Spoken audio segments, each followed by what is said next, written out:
नमस्कार. मी भाऊ तोरसेकर. तुम्ही बघत आहात प्रतिपक्ष. मित्रांनो, आजच्या विषयाला सुरुवात करण्याच्या आधी मी दोन गोष्टी किंवा किस्से तुम्हाला सांगणार आहे. पहिली गोष्ट म्हणजे ज्या वेळेला पाकिस्तानची क्रिकेट टीम ही भारताकडून पराभूत होते आणि जितक्या लाजिरवाण्या पद्धतीत पराभूत होते, तेव्हा तेव्हा आपल्याला वर्तमानपत्रामध्ये किंवा माध्यमामध्ये एक बातमी अगत्याने वाचायला मिळते आणि ती बातमी म्हणजे पाकिस्तानात अनेक क्रिकेटच्या चाहत्यांनी आपापल्या घरातले टेलिव्हिजन फोडून टाकले. वाचले ते, ऐकले की नाही? आता त्या टेलिव्हिजनचा आणि क्रिकेटच्या मॅचचा काय संबंध असतो? क्रिकेटची मॅच त्या टेलिव्हिजनच्या स्क्रीनवर काही वेळ दिसत असेल, पण उरलेल्या वेळेला अनेक गोष्टी दिसत असतात, बातम्या दिसत असतात, राजकीय घटना दिसत असतात, मालिका दिसत असतात, सिनेमा दिसत असतात. तर मग तुम्ही तुमचा सगळा राग त्या टेलिव्हिजनच्या सेटवर का काढता? ह्याचं उत्तर मला कधीही मिळालेलं नाही. मला तो खोडेपणा वाटलाय, खोडेपणाच आहे तो. तुम्ही तुमचा राग त्या टीव्हीवर कशाला काढता? त्या टीव्हीचा काय संबंध? टीव्हीने त्या क्रिकेट मॅच मध्ये कुठच्या हस्तक्षेप केलेला नाही. तुम्हाला दाखवलंय, बसल्या जागी घरात असेल, आणखी कुठे सार्वजनिक ठिकाणी असेल, त्या टीव्ही स्क्रीनने तुम्हाला ती मॅच दाखवली आहे, जी कुठेतरी दूर चाललेली आहे. आणि म्हणूनच तो जो टीव्ही फोडून टाकण्याच्या बातम्या असतात, तो पोरखेड किंवा पोरकटपणा मला समजू शकलेला नाही. हा एक किस्सा आहे. आता असे टीव्ही फोडणारे खोडे आहेत हे मी सांगायला नको तुम्हाला. तुम्हाला आवडलं नाही बघू नका, त्याच्या पुढे क्रिकेटवर बहिष्कार घाला, तुम्हाला नावडत्या टीमचा खेळ बघू नका, वगैरे वगैरे.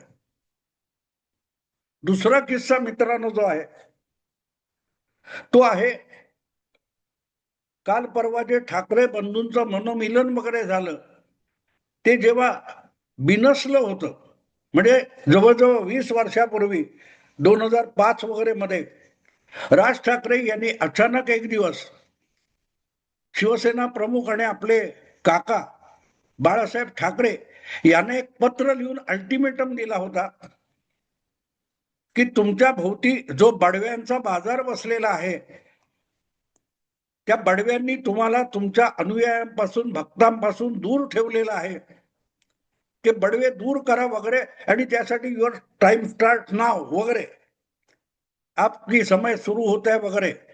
आठवतं तुम्हाला? तर त्यानंतर राज ठाकरे कोणाशी बोलत नव्हते, पुढे काय करणार याविषयी खूप अफवा पसरलेल्या होत्या. आणि अशा वेळेला माझे काही चांगले परिचित जवळचे मित्र असलेले पत्रकार माझ्या मागे लागले, अरे राज ठाकरेकडे जाऊ, जरा विचारू त्याला तो पुढे काय करणार आहे वगैरे वगैरे वगैरे. त्याचं कारण मी मार्मिकचा जेव्हा संपादक होतो, त्यामुळे राज ठाकरे यांच्याशी माझा चांगला परिचय झाला होता. अगदी 12वीतून आर्ट स्कूलमध्ये गेलेला आणि नव्याने कार्टून बनवायला शिकणारा, या वयामध्ये राज ठाकरेंचा आणि माझा परिचय झाला होता आणि टिकलेला आहे अजूनही. अधूनमधून त्यांचं माझं बोलणं होतं फोनवर कधीतरी. आणि त्यामुळे जेव्हा आम्ही गेलो होतो राज ठाकरेंकडे, त्याने अगत्याने फार गर्दी होती बाहेर सगळी, आम्ही गेलो तर हे 4-5 पत्रकार होते, त्यांनी सगळं विचारलं. ते म्हणाले अजून काही माझ्या डोक्यात नाही, मला माहित नाही. राज ठाकरेंनी काहीही आता डोक्यात नाही असं ठामपणे सांगून टाकलं. पण त्यानंतर त्या पत्रकारांबरोबरच्या गप्पा जो किंवा तो संवाद होता, तो संपल्यावर राज ठाकरे मला म्हणाले, भाऊ जरा इकडे या. म्हणजे मला एका आतल्या खोलीत घेऊन गेले आणि त्यांनी मला जे सांगितलं ते खरंच एक दृष्टिकोन आहे असं म्हटलं पाहिजे. राज ठाकरेंनी मला सांगितलं, या सगळ्या तुमच्या बरोबर आल्या पत्रकारांना आणि मित्रांना एक गोष्ट समजवा की मी शिवसेना सोडली ती माझ्या कारणासाठी सोडली. याच्यानंतर मी जे काय करीन ते माझ्यासाठी करीन. माझ्याबरोबर जे माझ्यावर विसंबून शिवसेना सोडून आलेले किंवा शिवसेनेत नसलेले पण माझ्याविषयी हिताची भावना बाळगणारे जे लोक आहेत, त्यांच्यासाठी मी जे काय करीन ते आमच्यासाठी करणार आहे. ते बातमी व्हावी म्हणून नाही, बातमी होण्यासाठी मी काहीही केलेलं नाही. माध्यमांच्या लाईमलाईट मध्ये प्रकाश झोतामध्ये राहावं म्हणून मी शिवसेना सोडलेली नाही, किंवा पुढलं काय करायचं ते त्यासाठी करणार नाही की बातमी व्हावी. केल्यानंतर त्याची बातमी व्हावी, हरकत नाही, पण बातमी व्हावी म्हणून मी काय करत नाहीये. किंवा कृपा करून तुमच्या मित्रांना समजावा असं त्यांनी मला सांगितलं आणि मला ते पटलं. पण तो दृष्टिकोन आहे असं मी का म्हणतो, की ज्या वेळेला आसपास घटना घडत असतात, वेगवेगळ्या असतील, फक्त राजकारण असं नाही, आपल्या परिवारामध्ये, गोतावळ्यामध्ये, परिचितांमध्ये, परिसरामध्ये, कॉलनीमध्ये, गावामध्ये अनेक घटना घडामोडी घडत असतात. त्यातल्या काही गोष्टी आपल्याला आवडतात, काही गोष्टी नावडतात. प्रत्येक गोष्ट आपल्या आवडीनुसार होते तसं नाही, आणि प्रामुख्याने आपल्याला सोडून इतर जे काही करत असतात त्यामध्ये आपण किती नाक खुपसायचं याच्या मर्यादा असतात, आणि त्या मर्यादा पाळल्या तर तुम्हाला उत्तम पत्रकारिता करता येते. नाहीतर तुम्हाला पटणारं, तुम्हाला आवडणारं म्हणून तुम्ही एकाच्या मागे इतके वाहवत जाल. आता सुद्धा माझ्यावर अनेक जणांची टीका आहे की भाऊ तोरसेकरला राज ठाकरे विषयी भलताच कळवळा वगैरे आहे मी नाकारत नाही, आणि मी त्याची जाहीर कबुली दिलेली आहे. या तरुण नेत्याकडे, तुलनेने तरुण नेत्याकडे जर क्षमता असेल, गुणवत्ता असेल, कौशल्य असेल, तर महाराष्ट्राच्या राजकारणामध्ये आणि सार्वजनिक जीवनामध्ये एक मोठा पल्ला गाठण्याची क्षमता त्याच्याकडे असताना जर सूत्रबद्ध रीतीने, योजनाबद्ध रीतीने जर राज ठाकरे त्या कौशल्याचा आणि क्षमतेचा वापर करणार नसेल तर मला दुःख होतं. आणि म्हणून तो कळवळा आहे तो तेवढ्या पुरता, वैयक्तिक पातळीवर नाहीये. मी असं नेहमी मानत होतो, शरद पवारांवर सातत्याने टीका का करतो? शरद पवारांची गुणवत्ता, शरद पवारांचं कौशल्य, त्यांची समज इतकी दांडगी आहे की हा माणूस देशाच्या राजकारणामध्ये फार काही करू शकला असता, पण जवळजवळ 50-60 वर्ष उडाणटप्पूपणा करण्यात शरद पवारांनी आपली गुणवत्ता मातीमोल करून टाकली. याच्यावर माझा राग आहे, आणि त्याचं कारण सरळ आहे. मी असं नेहमी मानतो की कुठल्याही व्यक्तीचं जे टॅलेंट असतं, जी गुणवत्ता असते, जी क्षमता असते, ती त्याच्या सर्वसाधारण जीवनातल्या गरजा भागवण्यापुरती त्याची असते. पण एकदा त्याच्या गरजा भागल्या, साधारणतः जीवनावश्यक जे जे काय आहे ते मिळालं, की त्यानंतर जर त्याच्याकडे अधिकची क्षमता असेल तर ती सार्वजनिक मालमत्ता असते, ती समाजासाठीची गुणवत्ता असते, आणि ती त्याने समाजासाठी खर्च केली पाहिजे असं तो समाजाचं देणं लागत असतो. आणि म्हणून पवार असोत किंवा राज ठाकरे असोत, त्यांची क्षमता, त्यांची गुणवत्ता याच्यावर सर्वसाधारण महाराष्ट्राचा, जनतेचा अधिकार आहे. आणि जितका तो पवारांवर होता आणि आहे तितकाच तो राज ठाकरेंवर सुद्धा आहे. आणि त्या अर्थाने मला राज ठाकरे यांच्याविषयी कळवळा आहे, कारण ती जी गुणवत्ता आहे, ती जी गर्दी जमवण्याची आणि गर्दीला भारावून टाकण्याची भाषण शैली आहे, ती भले राज ठाकरेंमध्ये सामावलेली असेल, पण तिच्यावर महाराष्ट्रातल्या सामान्य जनतेचा हक्क आहे. आणि म्हणून मनसे नावाचा पक्ष काढल्यानंतर तो चालबाबा, चांगला चालबाबा, ही अपेक्षा बाळगूनच मला राज ठाकरेंविषयी कळवळ आहे. पण आजचा तो विषय नाही, विषय जो आहे त्याची ही पार्श्वभूमी मी तुम्हाला सांगितली. ज्या वेळेला राज ठाकरेंनी वेगळेपण केलं आणि तेव्हा मी सांगितलं, त्यांनी जे सांगितलं तो दृष्टिकोन आहे की मी जे काय करतो किंवा जे करणार आहे ते पत्रकारांना बातमी मिळावी यासाठी केलेलं नाही.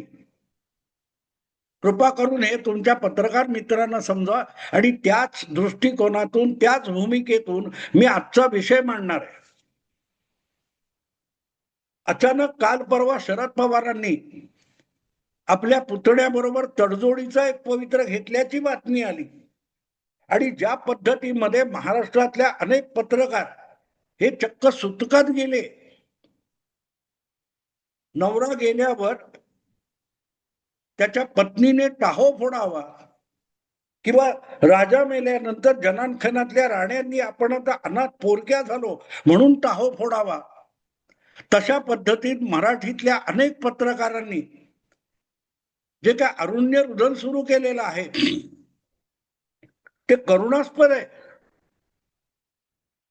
शरद पवार हे तुमचे लाडके नेते असतील असावेत, त्यांचं राजकारण तुम्हाला आवडलं असेल असावं, पण म्हणून तुमच्या इच्छेनुसार आणि तुम्हाला खुश करण्यासाठी पवारांनी राजकारण करावं ही अपेक्षा गैरलागू आहे, गैरलागू आहे. पण ज्या प्रकारचं पवार भरकटत गेले, राजकारणामध्ये भरकटत गेले, त्याला हे असलेच पतिव्रतेसारखा शरद पवारांच्या भल्या बुऱ्याचं समर्थन करणाऱ्या पत्रकारांचा दोष आहे. पवार पावसात भिजले आणि महाराष्ट्रात चमत्कार घडला, कुठलाही चमत्कार घडलेला नव्हता. आणि मी 10 वर्षापूर्वी 5 वर्षापूर्वी सांगितलेलं होतं. 80 साली जे शरद पवार फक्त 54 आमदार निवडून आणतात, त्यांनी तब्बल 39 वर्षानंतर परत एकदा 54 आमदार निवडून आणले. हा पावसात भिजल्याचा चमत्कार नसतो.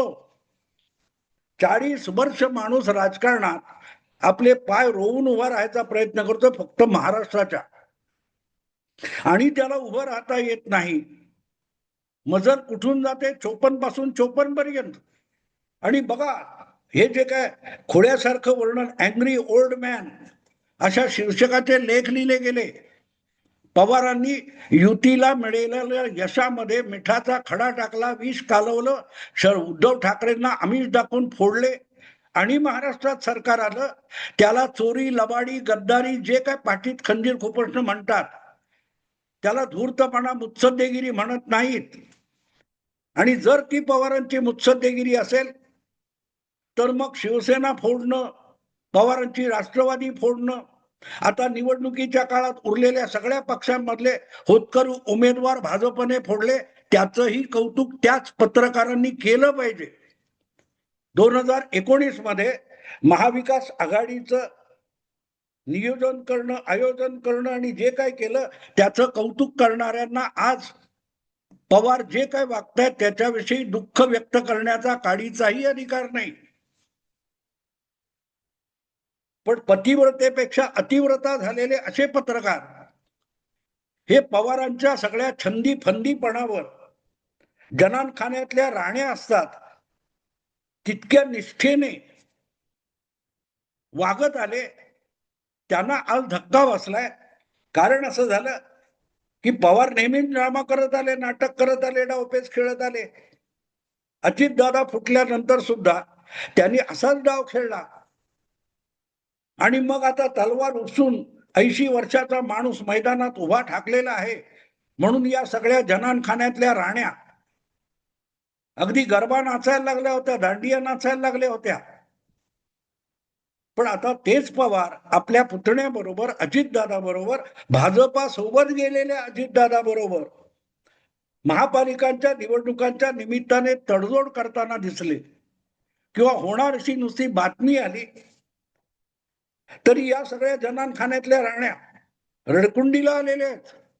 ज्या पद्धतीमध्ये गेले 2-3 दिवस काका पुतण्याजवळ येणार, पवारांच्या मनोमिलनाच्या बातम्या आल्यानंतर आणि त्या पुढे सरकत काय ते सुप्रियाताई केंद्रात मंत्री होणार आणि प्रशांत कोणतो जगताप त्यांनी मोठं निष्ठा दाखवली विचारांची वगैरे. कुठल्या निष्ठा, कुठले विचार? फुले शाहू आंबेडकर विचारधारा हा भंपकपणा होता. पवारांनी कायम फोडणीतल्या कडीपत्त्यासारखी विचारधारा वापरली. जेव्हा सोयीची असेल तेव्हा वापरली, नसेल जेव्हा ताटावर बसलं की कडीपत्त्याचं पान वर्णाच्या वाटीच्या बाहेर असतं, तशी विचारधारा पवारांनी कायम बाजूला ठेवून दिलेली आहे. पण तरीही त्यातही पवारांचा धूर्तपणा आणि मुत्सद्देगिरी दाखवण्यामध्ये ज्यांची हयात गेली ते आता रडकुंडीला आलेले आहेत. याचं कारण या सगळ्यांनी जितका अजितदादांची निंदा नालस्ती केली भाजप सोबत गेल्यामुळे, पवारांची आपली पातिव्रत्य दाखवण्यासाठी करवा चौथचं व्रत करावं, वटपौर्णिमा करावी, तसे जे जे पत्रकार अजितदादांवर तुटून पडले आणि शरद पवारांची काय म्हणतात ती जन्मोजन्मीची गाठ वगैरे असल्यासारखे वागले, त्यांची आता पळापळ झाली. टाहो फोडून रडतायत. कपाळीचं कुंकू पुसलं जातं की काय?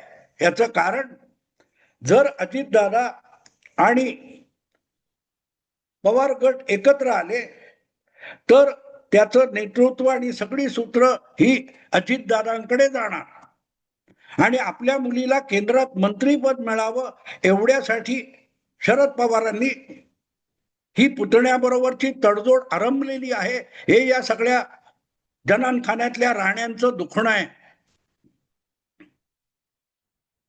आपल्या सावत्र लेकीला मिळणार आणि आम्ही काय आहोत?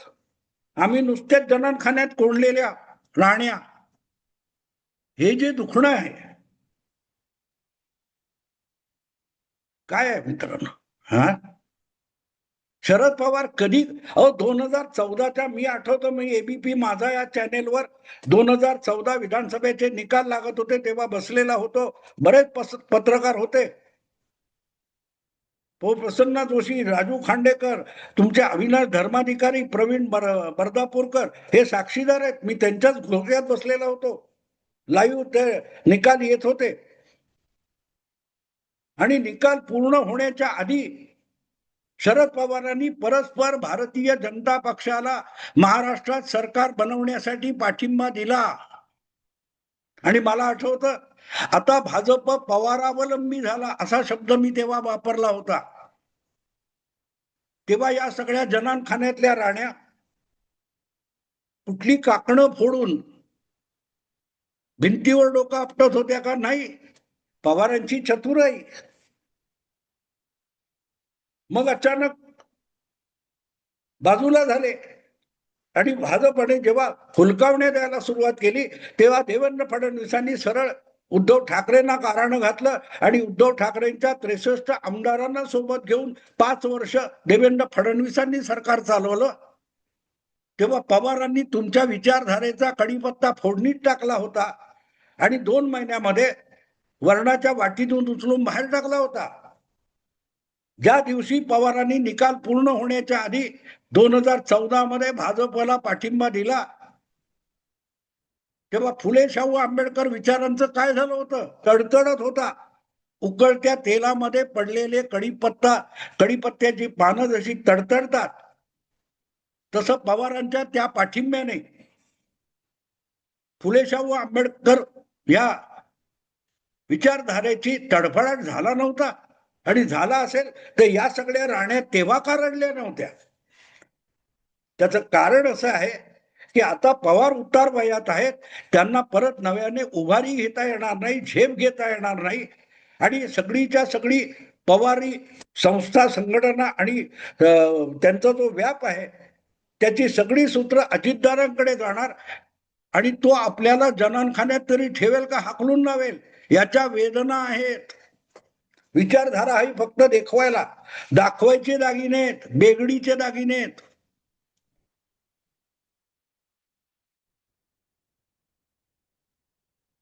सगळ्याच्या सगळ्या बघतोय 2 दिवसामध्ये असे काही तुटून पडलेत. विचारधारा. अरे कसली विचारधारा घेऊन बसलाय?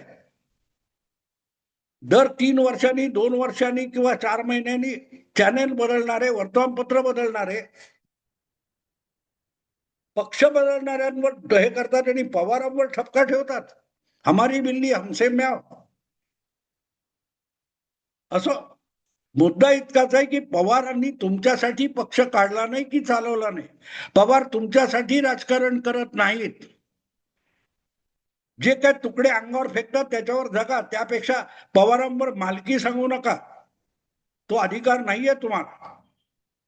पवार त्यांच्या हितासाठी, ते योग्य आहे की अयोग्य हा वेगळा भाग आहे, पण पवारांचं राजकारण हे पवारांसाठी असतं, पवार कुटुंबियांसाठी असतं, पवारांच्या सगळ्या सोयऱ्यांसाठी असतं. आणि तुम्ही तितके सगळे पण नाही हे पत्रकार आणि सोयरे पण नाही, हे लक्षात घ्या. कपाळावर कुंकू ठेवा नाही तर पुसा. पवारांना त्यांनी फरक पडत नाही. असो मित्रांनो, आता थांबतो. आवडलं लाईक करा, शेअर करा आणि प्रतिपक्षाला सबस्क्राईब करा. नमस्कार.